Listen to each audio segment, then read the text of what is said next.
Yo, kembali lagi dengan saya Ju. Seperti biasa, saya akan menceritakan film. Sebelum lanjut, yang tidak lain, tidak bukan, tidak hanya, tapi semua. Assalamualaikum, gimana kabar kalian nih? Yuk, diam, duduk atau rebahan sejenak, pelototi layar, dan lanjut.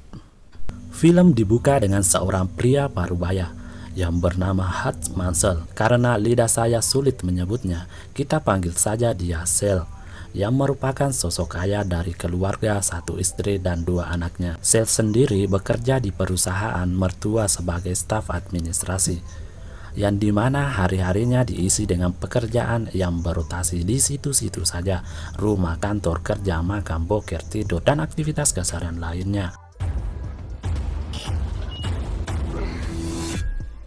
Detik berganti, malam pun tiba, di mana saat itu rumah Sel kedatangan dua perampok, di mana Sel berhasil melihatnya, namun membiarkannya mengambil uang receh dikarenakan ada pertimbangan tertentu. Dan disitulah Sel sempat melihat tato perampok tersebut. Saat perampok sudah kabur, ternyata anak Sel yang laki-laki itu berhasil menangkap salah satu perampok. Sedangkan perampok yang satu, saat teralih tatapannya, di situ terlihat Sel mengambil tongkat golf untuk memukulnya. Namun hal yang tak terduga, Sel menyuruh anaknya melepaskan perampok itu, kemudian membiarkan mereka minggat begitu saja.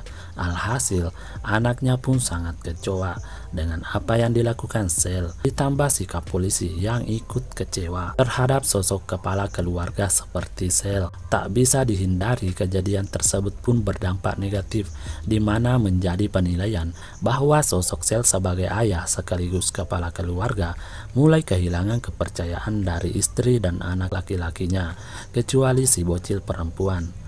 Tak hanya sampai di situ, tetangganya pun ikut menyinggung, berkata bahwa jika rumahnya dirampok, tentunya tidak akan tinggal diam dan memberikan pelajaran kepada perampok tersebut. Dan itu cukup membuat Sel baper. Bukan hanya di rumah, di tempat kerja pun Sel mendapatkan perlakuan yang kurang menyenangkan, di mana adik iparnya menyayangkan kejadian perampokan itu, lalu memberi Sel senjata untuk berjaga-jaga. Di tempat yang sama, Sel dihampiri pemilik perusahaan yang merupakan mertua Sel, yang saat itu membicarakan soal Sel yang ingin membeli perusahaan milik mertuanya itu. Karena beliau sudah tua, yang usianya sudah memasuki masa pensiun, tetapi harganya yang belum cocok, sehingga Sel disuruh untuk memikirkannya kembali.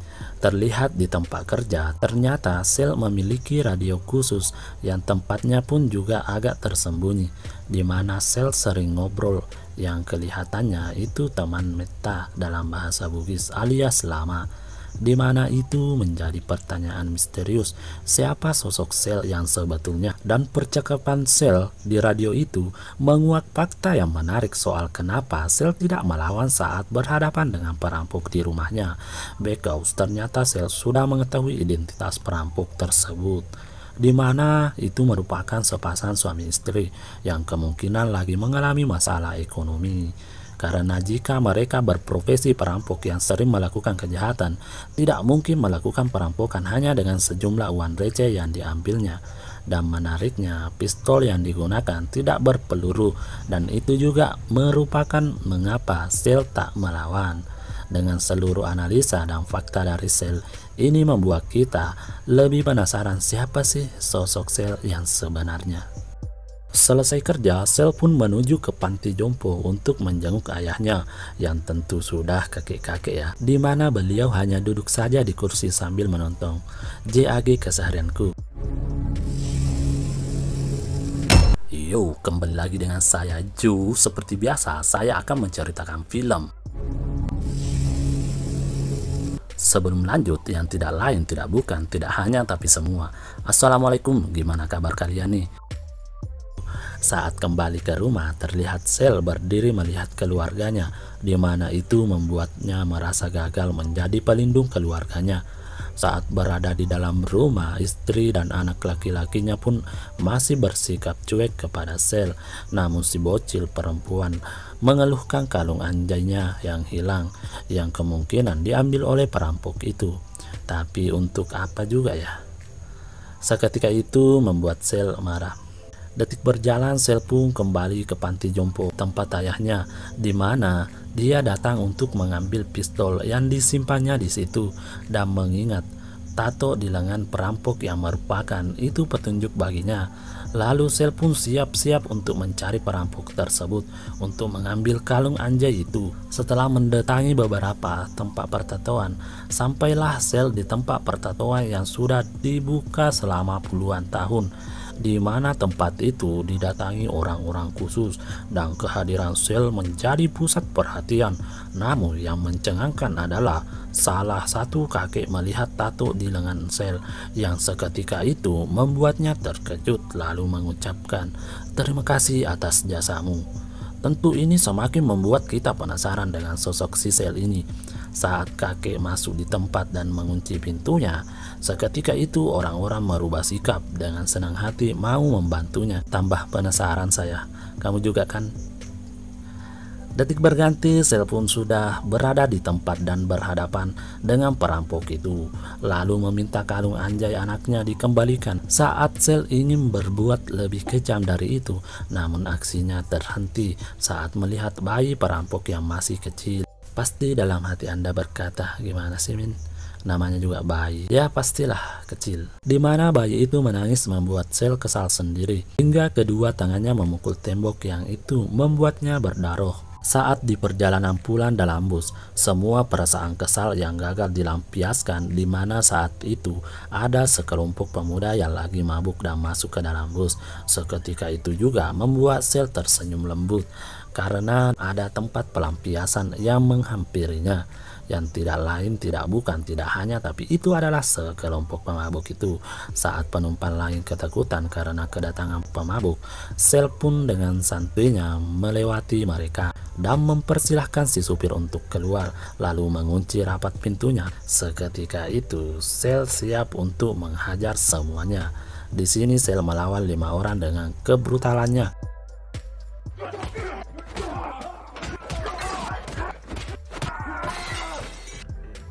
Sampai di sini kita dibuat berpikir bahwa Sel adalah pria biasa-biasa saja tapi bukan pria sembarangan.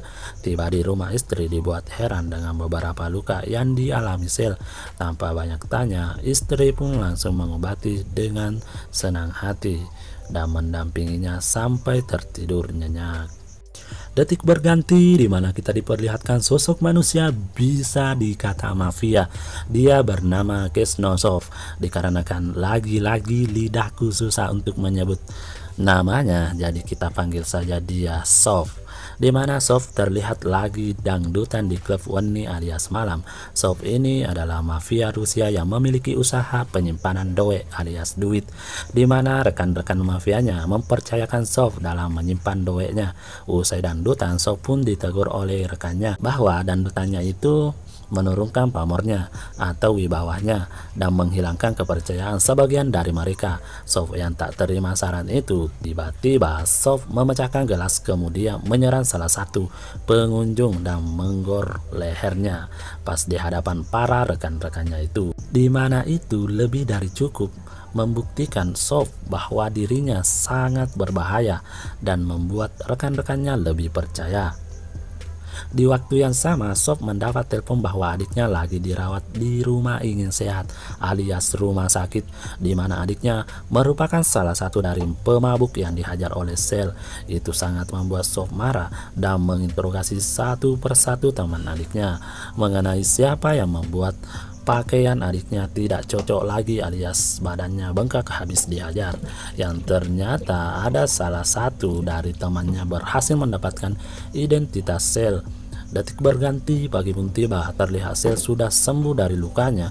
Yang saat itu mendapat telepon dari teman yang sering ditemani ngobrol di radio, di mana temannya mengingatkan soal kejadian tadi malam bahwa salah satu seorang yang dihajar Sel adalah keluarga seorang mafia Rusia berbahaya yang tidak lain, tidak bukan, tidak hanya tapi semua itu adalah Sov. Di tempat lain kita diperlihatkan Sel mendatangi tempat cukur, di mana niatnya untuk mencari informasi mengenai Sov. Kok aku nggak kepikiran ya? Dan di situ terlihat seorang yang cukup penting. Aku pun belum tahu siapa dia. Kemungkinan besar dia merupakan agensi yang pernah mempekerjakan Cell di masa lalu. Setelah melihat dokumen tentang Sof, Cell pun tidak menyesali soal kebrutalannya malam itu. Di tempat lain terlihat Sof memberi identitas Cell ke stafnya, di mana salah seorang dari pihak pemerintahan untuk melacak semua tentang Cell. Seketika itu membuat karyawan Cell terkaget, di mana setelah mengetahui bahwa Cell adalah orang yang berbahaya. Dengan melihat beberapa foto kekerasan Cell di masa lalu, hingga itu membuat si karyawan tak mau ikut campur. Seketika itu juga dia pun mengundurkan diri dari pekerjaannya. Detik berganti saat Cell bersama keluarga, di mana Sof dengan gercep mengirim bodyguardnya atau pasukannya ataupun anggotanya untuk menghabisi Cell beserta keluarganya. Seketika itu juga Cell dengan lincah menyuruh keluarganya masuk dalam basement, yang keluarganya saat itu terheran-heran dan takut alias terkaget. Ternyata basement mereka juga memiliki alat yang canggih sehingga aman untuk ditempati bersembunyi. Di saat keluarganya takut, Cell menyuruhnya untuk tetap santuy atau tenang dan jangan hubungi Nina One-One. Saat sekelompok anggota Sof bersenjata masuk ke rumah, di mana ternyata jika kebrutalan Cell lebih meningkat dari sebelumnya, lalu membantai semua anggota Sof. Tapi tiba-tiba Cell disetrum hingga itu membuatnya tertangkap. Tapi bukan Cell namanya jika tak mampu lepas dari sergapan itu. Dan tentu saja dengan mudah Cell melepas borgolnya dengan kebrutalan sehingga mobil terpental. Seketika itu juga membuat 3 penjahat itu tewas. Akan tetapi Cell masih tetap hidup, membuat hatiku berkata, luar biasa. Usai itu Cell kembali ke rumah lalu mandi wajib agar kembali bersih dari luka yang dialaminya, lalu mengeluarkan keluarganya dari basement dan membawanya ke tempat yang lebih aman. Istri yang masih bingung lantas bertanya apa yang terjadi sebenarnya. Dijawab, yakin dan percaya saja keadaan ini akan kembali aman. Setelah istri sudah berada di tempat yang aman, terlihat Cell membuka kotak yang berisi emas batangan miliknya, yang merupakan sisa harta dari pekerjaan di masa lalu. Di panti jompo tempat ayah Cell berada, di mana anggota Sof mendatangi untuk membunuh beliau. Tapi ternyata di adegan ini sedikit membuat kita merasa mustahil, tapi inilah yang terjadi.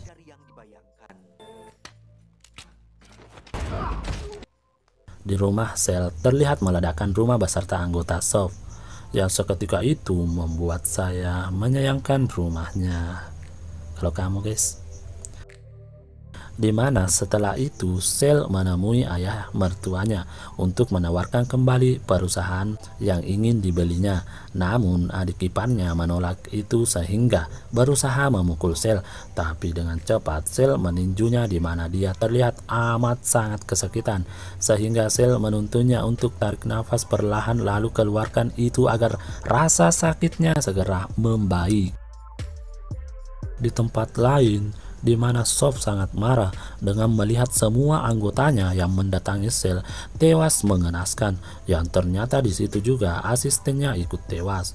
Seketika itu Sof ingin menggerakkan semua anggotanya untuk menangkap satu orang yang tidak lain tidak bukan tidak hanya tapi itu adalah Huntsman Cell. Cell yang tetap berjaga-jaga sehingga mempersiapkan semua untuk berperang dengan Sof. Tanpa ragu, tanpa was-was, tanpa takut, Cell pun mendatangi lokasi tempat penyimpanan doe Sof. Terlihat dengan santinya membantai anggota bersenjata di sana.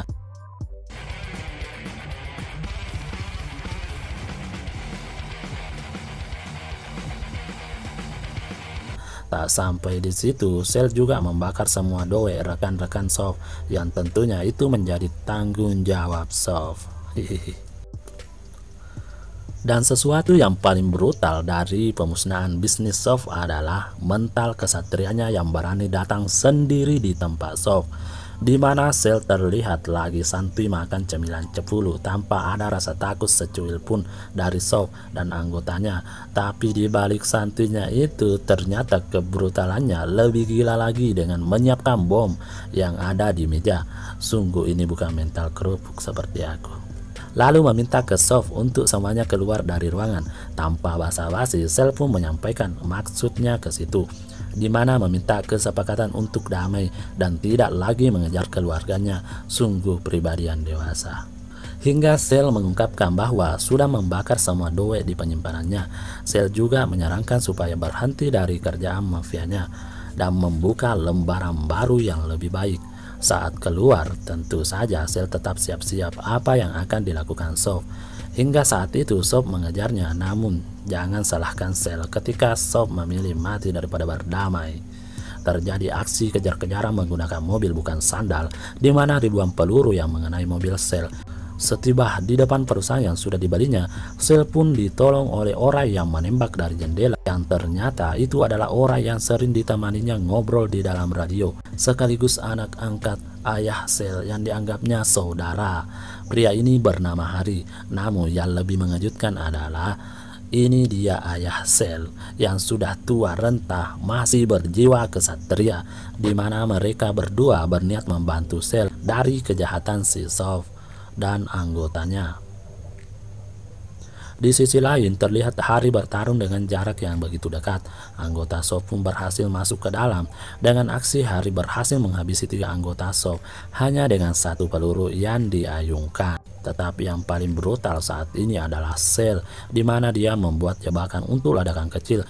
Seketika itu orang-orang itu takut alias terkejut. Saat itu pula Sel dengan cepat menembak dengan jarak dekat, lalu mengambil pistol di dalam kulkas, kemudian menghabisi yang lain dengan senjata yang sudah dirakitnya. Ketika mereka bertiga disatukan dalam ruangan, disitulah jiwa kesatrianya seakan terulang kembali, di mana mereka bertiga adalah keluarga yang sangat disegani dan memiliki pekerjaan yang menakutkan di masa lalu.